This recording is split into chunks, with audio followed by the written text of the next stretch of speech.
What's going on, everybody? 3453 M12 Gen 3 impact driver is in speed 3.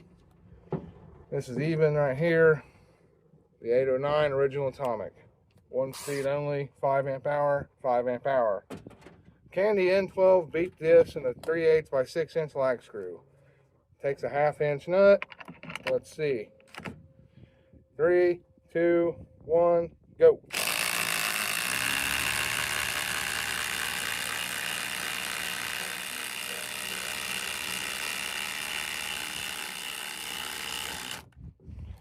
No, it cannot.